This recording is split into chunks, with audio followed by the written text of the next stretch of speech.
5, 4, 3, 2, 1. Take off! Oh, God.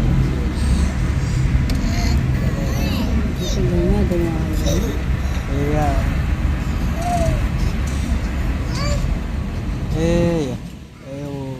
पृथ्वी से बाहर वंदे भारत अपन India.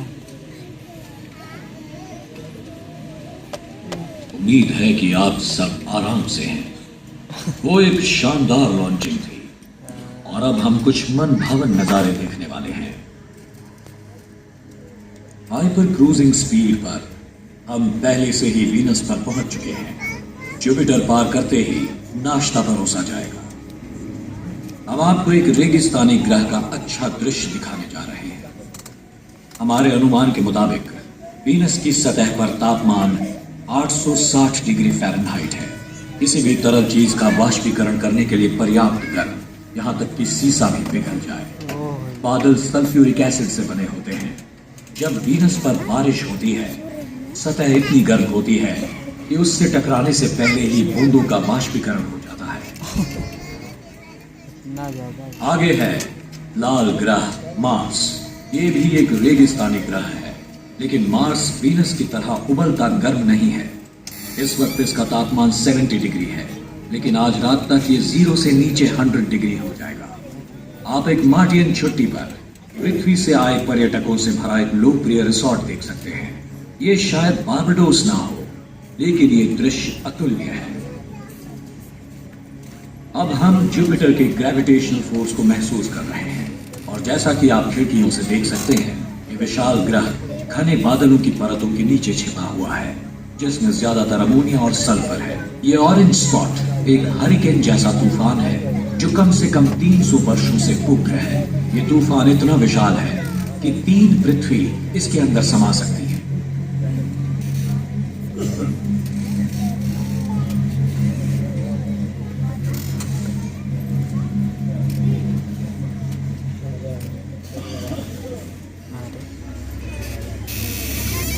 जैसे ही हम शनि यानी कि सैटर्न और इसके प्रसिद्ध छल्लों के पास से उड़ेंगे, आपको आश्चर्य होगा।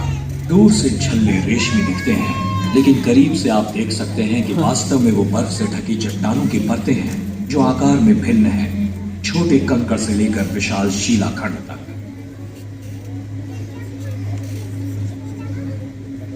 आगे है टाइटन, सैटर्न का एक मून जो मर्क्यूरी से भी बड़ा है। इसके नाइट्रोजन युक्त वातावरण की वजह से वैज्ञानिकों ने अनुमान लगाया है कि टाइटन पर जीवन का कोई रूप हो सकता है। बदकिस्मती से हम बाहरी ग्रहों को पारित नहीं करेंगे। टाइटन से हमारा मार्ग सौर मंडल से बाहर चला जाएगा। हम इंटरस्टेलर स्पेस में प्रवेश कर रहे हैं। अगर आप पीछे की ओर देखते हैं तो आप देखेंगे दूर जाता हुआ सूर्य, जिसे हम जानते हैं और जिस पर जीवन भर निर्भर रहे हैं।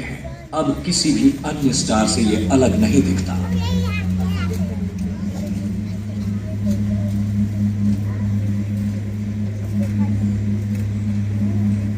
इंटरस्टेलर स्पेस के भूतिया पर सुंदर अपार शून्य अवकाश में दिन मानो उड़ने लगते हैं, और जल्द ही ये चालक दल अवकाश में अपनी पहली सालगिरह मना रहा है। रेडार सीधे एक अजीब चीज दिखाता है। हालांकि कोई समस्या नहीं है। हमें मिली है हमारे पूर्वजों द्वारा सैकड़ों साल पहले यहाँ भेजी गई कुछ चीजें।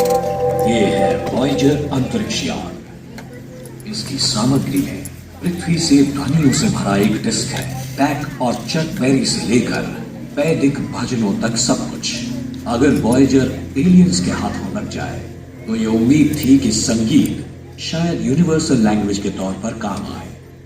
और अंतरिक्ष यान चंद्रगुप्त आगे और आगे चलता रहता है। साल दशकों में और दशक सदियों में बदल जाते हैं।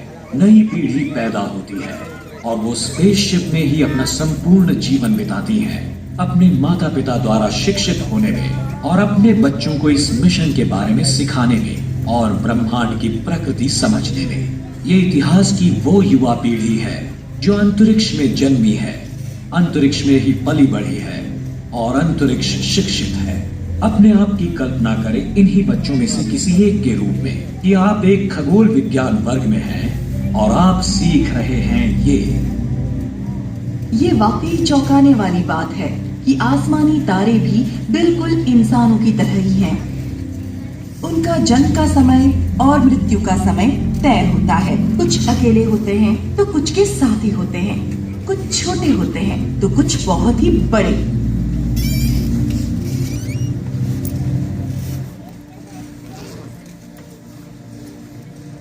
और ये बात सिर्फ सितारों के लिए ही नहीं, हमारी आकाश गंगाओं के लिए भी उतनी ही सच है। आकाश गंगाएं सभी आकृति और आकार में होती हैं। वे एक दूसरे से टकराती ही हैं और कभी कभी एक आकाश गंगा दूसरी आकाश गंगा को निगल भी सकती है। अजीब बात है, हालांकि अंतरिक्ष यान के लोग पृथ्वी से हैं, लेकिन उन्होंने कभी भी अपना ग्रह नहीं देखा। उन्होंने कभी किसी ग्रह पर पैर नहीं रखा। अंतरिक्ष यान एक शक्तिशाली दूरबीन से लैस है, लेकिन पृथ्वी देखने में बहुत छोटी है और सूर्य अरबों सितारों में से एक। आखिरकार जिसका इंतजार था वो दिन आ चुका है। अंतरिक्ष यान में सदियों से मौजूद नीरस अस्तित्व अचानक उत्साह में बदल गया और ये सब शुरू हुआ कंट्रोल रूम में एक खोज के साथ। देवियों और सज्जनों, मुझे ये घोषणा करते हुए प्रसन्नता हो रही है